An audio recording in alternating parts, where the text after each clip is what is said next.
Hello, my name is Forrest Greenwood. I am a retired American English teacher and technical writer. I also am a novelist and I write poetry, often poetry about Thailand. I live in the central part of Thailand in Nakhon Sawan province. I would teach, but I can't be hired because I am too old. I'm 70. I have taught part-time here in the kingdom, but it takes the schools an enormous amount of paperwork to get me hired, even part-time. So I am working on a digital project which is outlined in slide number 4. Maybe I can make an end run around school administrators. What teacher hasn't dreamed about this? Before beginning to teach Thais English, I think it might be helpful to raise some general questions about teaching a language.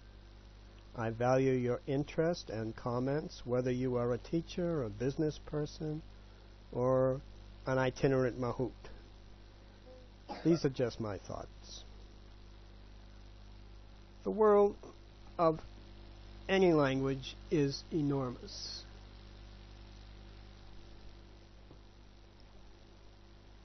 To be an effective teacher, you need to put yourself in the student's place. The you here in this slide is the student, the Nakrian. He is about to get crushed by this huge planet English, which is about to fall on him. The world of language is so large that it is my feeling that it really doesn't matter where you begin, nor does it really matter what comes second, third, and so on. Obviously, you don't want to wade into the deep end, but there is an eclectic nature to language learning. Even while teaching very basic stuff, I would try to make side trips wherever possible, because the idea that there is a beginning to learning English suggests that there is an end to it. And that's not, I think, a desired outcome. Students end up saying, okay, been there, done that, and worse yet, teachers stop listening. Listening to students is at the heart of teaching. Time and again, a student has asked a question and I've drawn a complete blank, only to have a eureka moment much later and realize why he was asking that question. Are there dumb questions? You betcha. But not all dumb questions are dumb. Am I sounding like Donald Rumsfeld? Right. All politics is local, and so too is language learning. Anytime we can make a connection to something nearby, physically nearby, we should do it. Years ago, a girl I grew up with wanted to send me copies of the Dick and Jane books for my rural students to learn English with. I was pleased, but I don't think kids here could relate to these books, unless they were on serious meds. But even books for higher grades often have the same disconnect. On many levels, they're just not relevant. But in the digital age, I can take pictures of places around town, the bank, the train station, the hospital, and after students can identify these places, I can ask, I wonder what they do there. It's the I wonder part that intellectual curiosity is all about. Robert Frost, the American poet, once said, the best place for learning is any place but in the classroom.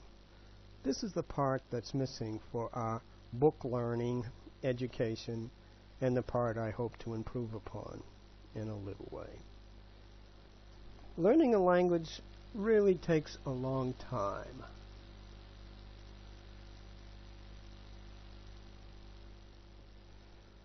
A few years ago, I taught at a tiny school here in Chung Kei. The principal who hired me was getting ready to retire.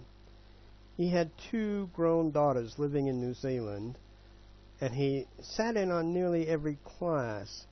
It soon dawned on me that I was there in part to get him up to speed so he could talk to his daughters. He was a nice man. We had no problems. But the day I left, he told me to sit down and have a conversation with the students. grades 4, 5, and 6. After 3 classes a week for 8 weeks, that wasn't going to happen. We should all have realistic expectations about learning English.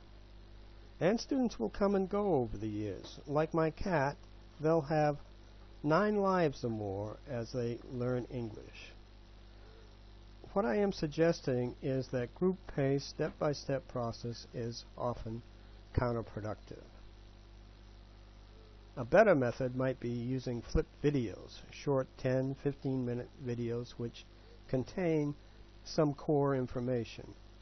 When the students come to class, the teacher's job is to reinforce the material and ensure the students have got it by doing homework, ergo flip, in class. Homework in class, teaching at home.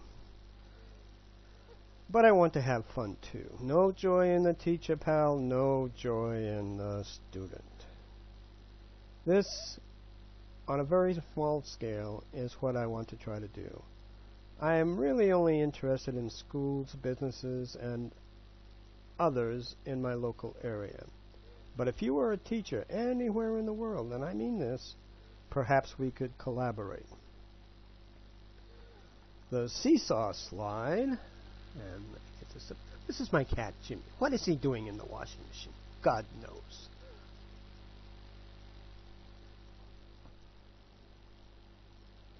The seesaw slide is my caveat, a word that means warning. You knew that, right? I know English, the students know Thai, but I worry that in a real sense we are Farangs teaching another brand of Farangs. Same but different might be a good way of stating this, or perhaps the blind leading the blind. You know, in any other discipline, math, science, history, the teacher says, "Follow me, boys," like Baden-Powell, and students march off to conquer the mountain. But language learning is different. There is no map, no compass. Let me be eclectic for a moment. I am a Yankee. I taught Saudis for many years, and my hope is that one day one of my Arab students is sitting at the door of his air-conditioned tent when an American runs up and says, "Please, Shabab, I've got to get to Dammam." My former student considers the problem and then with his left hand reaches down into that sparkling well of Shakespeare, Updike, Johnson, and so many others and says, "Yeah, don't mind if you do, fella." You know, there are days when I start talking like Katharine Hepburn and I can't stop. What exactly are we teaching here? A large portion of what we teach as language instructors is ourselves, hence my caveat. The process I see is pretty straightforward. I make a video and put it in MP4 format. I can either email you a link or to the video or download it and send it to you to run without being on the internet. I can enclose handouts which you can print for your students to work with. And for local schools, I can come and hopefully engage you and the students in this process. I am not pretending to have a vault full of videos. Fact is, I haven't made the first one yet. Time, money, and above all else, your interest will mean a lot to me. You can probably find me on wiziq.com or email me at arjan433@gmail.com. Oh, thanks a lot. This is Forrest.